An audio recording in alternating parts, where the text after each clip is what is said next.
नमो तस्सा भगवतो अरहतो सम्मा संबुद्धस्सा। बुद्ध और उनका धम्म बाबा साहेब डॉक्टर अम्बेडकर द्वारा रचित कालजयी पुस्तकों के इस रचना संसार में आपका स्वागत है। आप जानते हैं कि इस समय हम लोग बाबा साहेब डॉक्टर अम्बेडकर द्वारा मूल रूप से अंग्रेजी में रचित ग्रंथ बुद्ध एंड हिज धम्मा, इसका ये हिंदी अनुवाद आप तक पहुंचा रहे हैं। और ये हिंदी अनुवाद भदंत डॉक्टर आनंद कौशल्यायन जी का है। इस कड़ी में आगे बढ़ने से पहले आपको बता दें कि पिछली कड़ी में जहां हमने इस पठन पाठन की प्रक्रिया को रोका था, वो अध्याय था कि तथागत बुद्ध अपने विशाल भिक्खु संघ के साथ कपिलवस्तु लौट आए हैं। लेकिन कपिलवस्तु लौट आए हैं इसके लिए नहीं कि वे राजमहल में रुकेंगे, नहीं, वे राजा शुद्धोधन के आग्रह पर उनसे मिलने आए, परिवार से मिलने आए, और मिलने के बाद वे कपिलवस्तु का और शाक्यों का अभिवादन कर अब वहां से वे निकल रहे हैं। उन्हें उपदेश किया। उपदेश के बाद लोगों ने इस बात को सुना और कपिलवस्तु के कई शाक्य युवक ये इस समय तथागत के साथ हो लिए। और इस कड़ी में राहुल भी तथागत के साथ हो लिए हैं, मतलब भिक्खु संघ में शामिल होकर, यानी कि भिक्खु संघ का सदस्य बनकर। अब देखिए कि ये जो अध्याय है, इस अध्याय को बाबा साहेब ने बुद्ध और उनका धम्म के द्वितीय कांड का ये चौथा अध्याय है जिसमें इसको शामिल किया है। तो आइए इसी में आगे बढ़ते हैं। बाबा साहेब ने एक छोटा सा शीर्षक लिखा है इसके लिए, और ये शीर्षक है सिद्धार्थ को गृहस्थ बनाने की पुनः प्रक्रिया में ये राजा शुद्धोधन का अंतिम प्रयास है।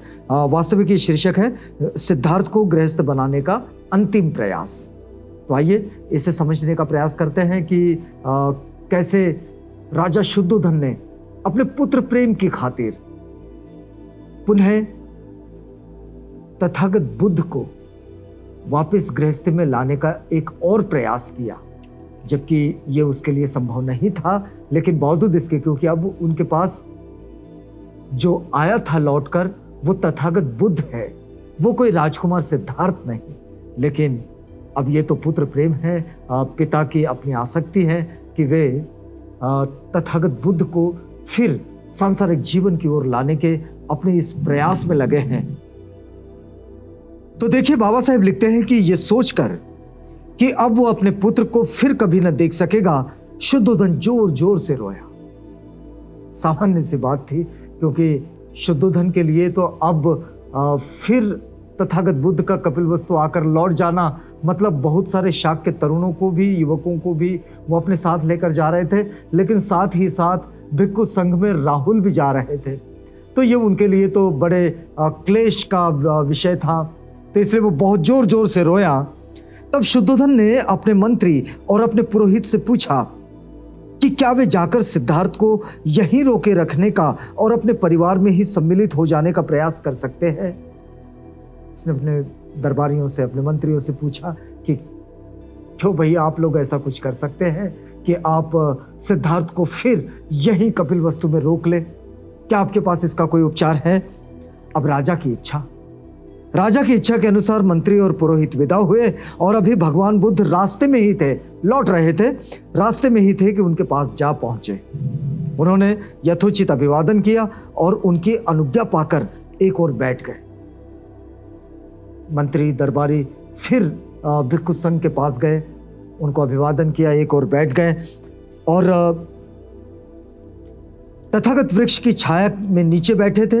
राजपुरोहित ने निवेदन किया।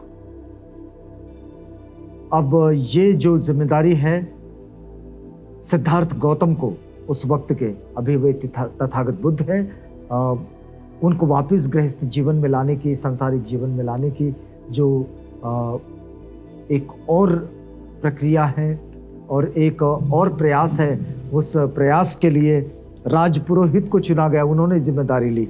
तो राजपुरोहित ने निवेदन किया हे राजकुमार, जिस राजा के हृदय को आपकी विदाई के तीर ने बुरी तरह बींधा है और जिसकी आंखों से आंसुओं की धारा बहती रहती है, उस राजा की भावनाओं को जरा तो ख्याल करें। उसकी कामना है कि आप फिर घर में चले आएं। वो तभी शांति से मर सकेगा, ये उसका कथन है। राजपुरोहित ने तथागत बुद्ध से कहा, बड़ी भावनात्मक बात कही कि हे राजकुमार, क्या आप उस राजा के हृदय को समझ सकते हैं जिसके आपके विरह ने जिसके हृदय को बींधा है और बुरी तरह बींधा है और उसकी आंखों से आंसुओं की धारा बहती रहती है, तो क्या उस राजा की भावनाओं को आप समझ सकेंगे?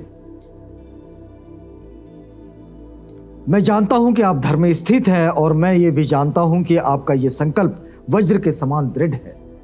राजपुरोहित कहता है कि मैं ये जानता हूं कि आपका जो संकल्प है ये वज्र के समान दृढ़ है, ये इधर उधर डिगने वाला नहीं है। लेकिन इस प्रकार घर छोड़कर चले जाने से उत्पन्न वियोगाग्नि से मेरा दिल जल रहा है।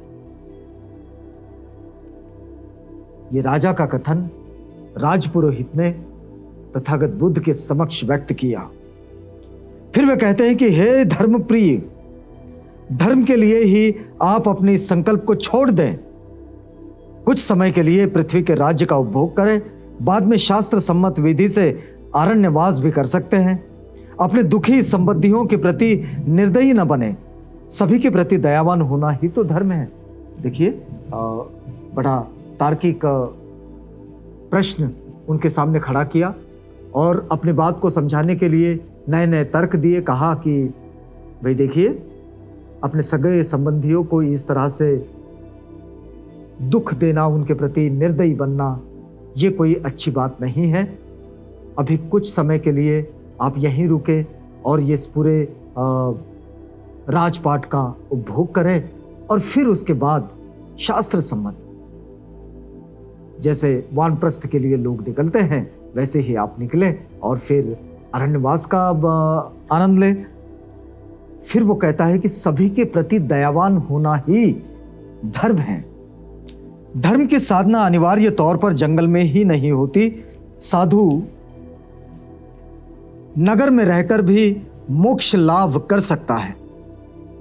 ज्ञान और आचरण ही धर्म के यथार्थ साधन है। साधु भेष और वनवास तो केवल कायरता के द्योतक है।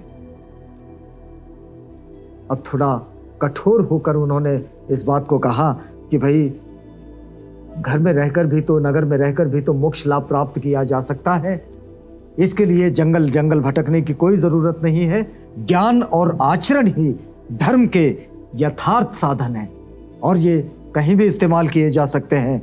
ये साधु भेष और वनवास ये केवल कायरता के द्योतक है, मतलब अपनी जिम्मेदारियों से भाग जाना, ये कोई साधु भेष का द्योतक है। ये बात राजपुरोहित कह रहा है।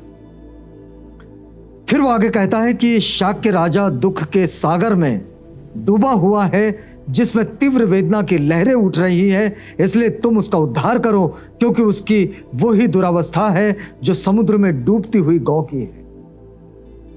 उसकी जो स्थिति है इस समय, वो एक समुद्र में डूबते हुए गाय जैसी उसकी स्थिति बन गई है और आप उसे बचा सकते हो, उसे आप संभाल सकते हो। फिर वो कहते हैं कि और उस रानी, उस प्रजापति गौतमी की ओर भी ध्यान दे जिसने आपको पाल पोस कर इतना बड़ा किया, जो अभी तक अगस्त लोक को नहीं पधारी है। क्या आप उसकी तनिक भी चिंता नहीं करेंगे, जो बिना बछड़े की गौ की तरह निरंतर रंभाती रहती है?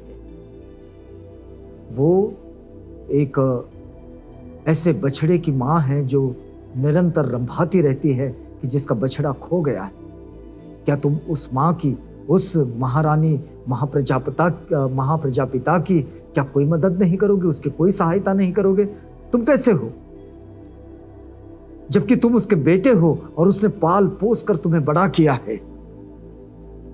निश्चय से आप अपने दर्शन से अपनी पत्नी को संतुष्ट रखना ही चाहेंगे, जो अपने पति के जीवित रहते भी एक विधवा की तरह दुखी रहती है।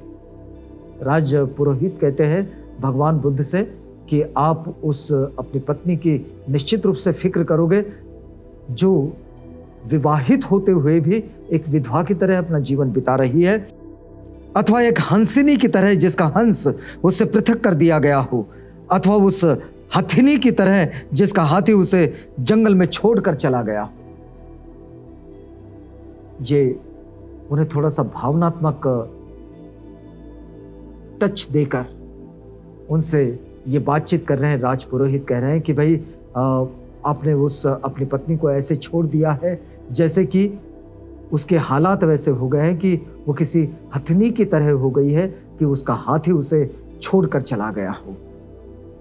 राजपुरोहित के वचन सुन उस धर्मज्ञाता ने उन पर क्षण भर विचार किया और तब उसे इस प्रकार उत्तर दिया। ये तथागत बुद्ध का उत्तर बड़ा मार्मिक उत्तर है, आप देखिएगा। बाबा साहेब इसे भगवान बुद्ध का उत्तर इसी शीर्षक के साथ एक छोटे अध्याय में लिखते हैं। तथागत कहते हैं कि मेरे प्रति राजा का जो वात्सल्य भाव है उससे मैं सुपरिचित हूं। तथागत कहते हैं कि ये जो राजा के मन में मेरे प्रति ये जो वात्सल्य का भाव है, मैं इससे सुपरिचित हूं, क्योंकि ये तो उन्होंने बाल्यकाल से देखा है। राजकुमार गौतम जो यही है जो अभी तथागत बुद्ध है। फिर वे कहते हैं कि विशेष रूप से वह जो उसने मेरे प्रति दर्शाया है, लेकिन ये सब होते हुए भी क्योंकि मैं संसार के दुखमय रूप से भी सुपरिचित हूं। तथागत कहते हैं कि ये सब तो है कि उनका वात्सल्य रूप जो मैंने देखा है, शायद किसी ने देखा होगा, ये तो वो मैंने देखा है, लेकिन मैंने संसार का वो दुखमय रूप भी देखा है जिससे मैं सुपरिचित हूं। इसलिए मैं अपने संबंधियों का त्याग करने के लिए मजबूर हूं। तथागत कहते हैं कि मैंने ये जो संसार का दुखमय रूप देखा है, इससे मैं जो सुपरिचित हुआ हूं, ये जो मैंने इतनी खोजबीन करने के बाद जो मुझे सब पता चला है कि संसार में दुख का कारण क्या है, ये लोग इतने विलापों में, इतने दुखों में, इतने परेशानियों में क्यों जीते हैं, इसकी जो वजह मुझे पता चल गई है, इससे मैं जो सुपरिचित हो गया हूं, तो अब मैं मजबूर हूं कि अपने परिवार का त्याग कर दूं। ये तथागत बुद्ध का उत्तर बड़ा लंबा उत्तर है। बाबा साहेब ने बड़ा लंबा उत्तर लिखा है इसमें। इस उत्तर को हम अगली कड़ी में आप तक पहुंचाएंगे, क्योंकि अब वक्त पूरा होता है तो यहां रुकना होगा। रुकते हैं इस वादे के साथ कि कल आपसे पुनः भेंट होगी जब हम इसी कड़ी में आपसे जुड़ेंगे। तो तब तक के लिए हमें इजाजत दीजिएगा।